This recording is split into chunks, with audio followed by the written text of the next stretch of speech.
You want to make sure you've got the heel within the edge of the cassette and the toes within the edge of the cassette. I don't know if there's anybody in this class that would need 11 by 14. I don't think we have anybody that tall. So what do I need to do for an AP foot that's different from the toes? Angle, how much? 10. So if I'm angling 10 degrees, I'm going to bring the tube down how much? 2 inches. So if I bring down 2 inches, angle the tube 10 degrees, which each of these increments on the blue lines here are 10, so it's really easy to see. And bring the tube down this way a little bit. And the centering then is basically right on the bump of that top of the foot. You can feel it. That's where the metatarsal-tarsal articulation is. And even though you really don't see the calcaneus back here because it's superimposed with the tib fib, we just include it anyway. So you want to make sure the light goes all the way to the back and that we're centered in the middle here. Now this has got a blocker. You don't have to worry about blockers anymore with CR cassettes, but this is where we would put the marker then on a CR cassette. And it's still on the lateral side. Okay, questions? Okay, do I need to keep the the angle for the oblique? No. So I believe as we go through these, anything that has an angle, they're only on the APs. So that might be a helpful way to remember because we're going to have a lot of angles and rotations and things to remember in this section.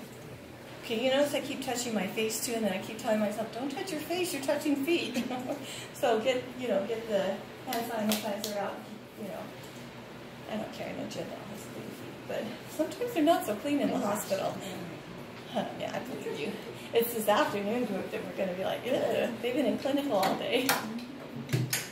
So I said, please bring some clean socks for us. Okay, so I'm going to go back up to the 40 inches. And now this time, I'm going to go ahead, because I don't like the blocker here, I'm going to go ahead and switch to a 10 by 12 trace cassettes. Okay. Also, I noticed last week, a few of you were trying to be real expedient by keeping a cassette close by, but you never want to have a second cassette when you're making exposures out of flock. So, get the other cassette out of the way. You must wear like a size 6, huh? 5.5, 5?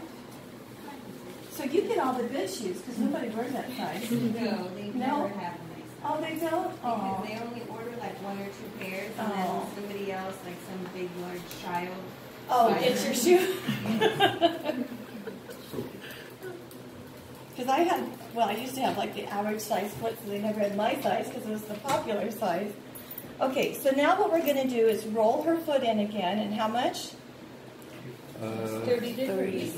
So it's about 2 fingers up from the bottom of the cassette, and I'm going to make sure it's centered to the light. So it's still kind of between the third and fourth metatarsal now. I just really look at the light and make sure it's in the middle. And then, as I said earlier in the lecture, if the patient's uncomfortable, sometimes it isn't a bad idea to maybe give them a little sponge under their hip.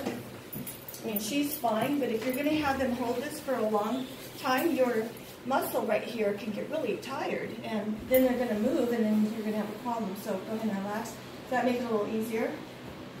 Yeah, well, I know. But if you were like 60 and had arthritis in your hip, it would be a little more comfortable. So you want to do anything you can to keep them from moving. Okay, so again, we're going to see what in this position. What's the goal? What do we see anatomy-wise in this position? So the metatarsals were equal distance here. So when we rotate medially, we open up the, look at the x-ray behind you. Yes, we open up the 3rd, 4th, and 5th, and the 1st and 2nd close. See that? So what's the common fracture that we're going to see in this position? Jones fracture, base of the 5th metatarsal. So it should all be coming together as you position and look at the x-rays to, correlate the two. And that's why we have so many skeletons around the room. Get a leg or get the little skeleton in practice as you're positioning. Okay, now the other position for the foot before we go into the lateral would be the lateral oblique. And we're just going to rotate it the opposite 45 degrees. And you can see here Now what happens to the metatarsals? First and second. Yeah, the third, fourth, and fifth are superimposed, and the first and second are open, right? And this would be like an extra view. This is not usually one that's done at the hospitals, but I don't know, who's that little company? Oh my God. Oh, you are, Rosa. That's okay, you're a little company. Okay. So, but do they do this as a routine, the fourth view for the foot? Because that's the only place I've ever seen it, yeah. Yeah, that's... Okay, so again, we're just going to come back, make sure the foot's in the center. And here's another time where you might want to give them the sponge to rest their leg against, so they're going to hold still for you. Now, remember I told you when you were using the finger sponges that you couldn't use them during the sim lab? That was so you could learn how to rotate 45 degrees. In this case, if it's for what am I trying to say? Patient comfort and stability, of course you want to use a sponge, okay? So this would also give us a nice view of the calcaneus if there was any problems there. Okay, so I'm going to column it in fairly tight, still keep my marker on the lateral side.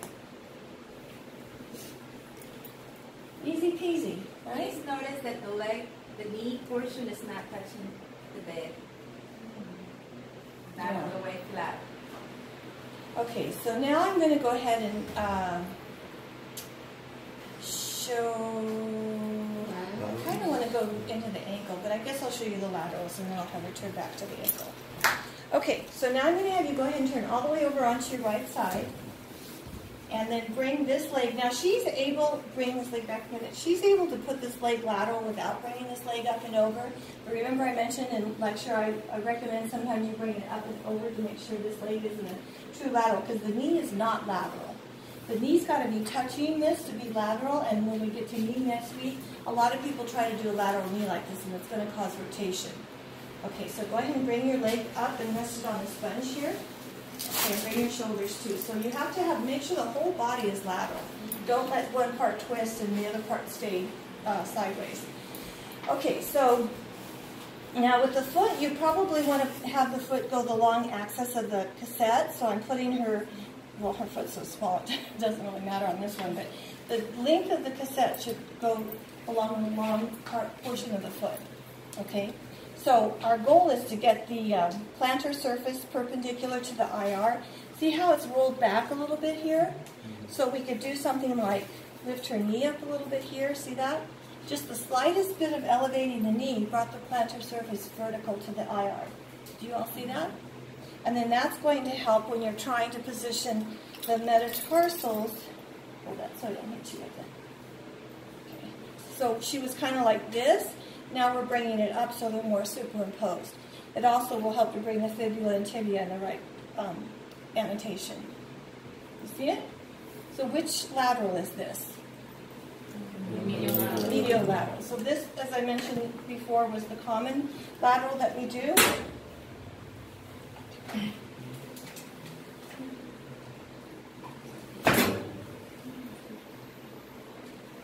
Move you back just a little bit.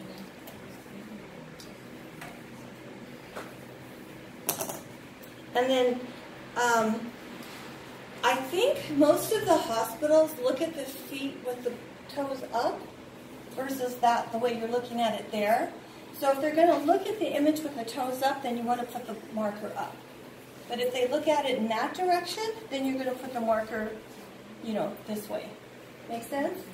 So all of these little things, you have to figure out what your protocols are for your hospital. So notice that the light is going just above the malleoli. See there where can you point to the malleoli? Yeah, those bumps on the ankle bones. They want to see just a little bit of the ankle, but there's now, with insurance reasons and medical legal reasons, if the patient has a foot and an ankle, even though this is going to be pretty much the exact same position for an ankle, we have to do a separate ankle and a foot. You can't just open up the collimator and do a foot and ankle together. And that's what we used to do in the old days. But they have a thing now with reimbursement where if you charge the patient for a foot and an ankle, they're supposed to get an ankle and a foot. Even though technically we would be giving them less radiation by doing one exposure instead of two, right? Do you know that to be true? Yeah. They got really particular, and every now and then these people will come through and they'll audit charts, and they'll literally pull the radiology requisition and make sure that everything matches up. So I would argue, well, we're trying to give the patient less exposures, but anyway. Okay, so that would be the lateral foot. Now, if we were going to do a toe, probably if it was like the small toe or the third or fourth toe, this would be a better lateral, right, because it's closer to the IR. Can you do a fan lateral with your toes? No. You're the first lab aide in 3 years that couldn't. Let's see, try it. Spread your toes. See, you can. You didn't even know it. Look at that. Did you see how she got a little pinky toe out of the way? Look at that. Okay, maybe I did that. You're hiding it from us. Can I have the little cassette, please? See, the tricks you don't even know you can do, right? It's not even like moving my toes. I couldn't do that. Oh, no, but you know, when you spread them, they almost look like a fan lateral. Okay, go ahead and there you go. So see, she's able to move her toes enough out of the way that we could do a nice little lateral of the fifth toe. Now, just like our finger, the fourth toe is going to be harder because, you know, we can't get the fourth finger out of the way either. So if we were going to do her fourth toe, probably we'd do something like the tape. Now, like I said, I'm warning you ahead of time, we're really not going to do a lot of sims on toes because I know you don't like messing with toes too much. But we could do something like this where we have them, you know, pull the tape and then pull this back a little bit just to try to get it in profile. Because sometimes those little tiny failings at the tip of the toes are really hard to see, right? Okay. Sorry. Also, you know, be really careful using this tape on people's skin, especially elderly people, because they have, when they get Coumadin, they bleed easy, and there's tissue paper skin, you know, so you don't ever want to put the tape directly on their skin. It could tear them and cause them to bleed. Okay. All right, so let's go ahead and show them the other lateral option. So sit up for me. This is the one that I had Griselda help us in class with. So if we were having trouble, and usually heavier patients, I find we have a harder time getting the true lateral in the medial lateral projection. I'm not sure why, maybe due to the size of the hips and the foot or something, but then they may not be able to do this either. So go ahead and bring this knee down this way, drop your leg off to the side on that way. Okay, there we go. Okay, flex your foot. Okay, I'm going to get the other cassette because I keep getting that walker. I knew that was going to do that. You have no faith in me. Okay, so we want to go ahead and dorsiflex the foot. Is that uncomfortable on your knee? No. Watch your foot there. So another thing I want to caution you too is when the patient's on the table like this, because other than abdomen, this is the first time you've really done with patients on the table. You got to look at everything. Like, you know, watch to make sure her fingers aren't grabbing the edge of the table here because they can get cut, or where her other foot was. Plus, we want to continue to shield her. So if their hips are flexible enough in their knee, look at this beautiful lateral. Just boom, perfect. Every time, it'll be a perfect lateral. But you have to make sure the leg is all the way down. There we go. And then it puts the fibula in the posterior half of the tibia, and the plantar surface of the foot is nice and vertical to the IR. Now, I guess technically, since we did it the opposite of how we usually do it, we could put the marker this way, because it's going to look, I don't know, maybe it wouldn't matter on the IR. I'm not sure. But anyway, it comes out nice.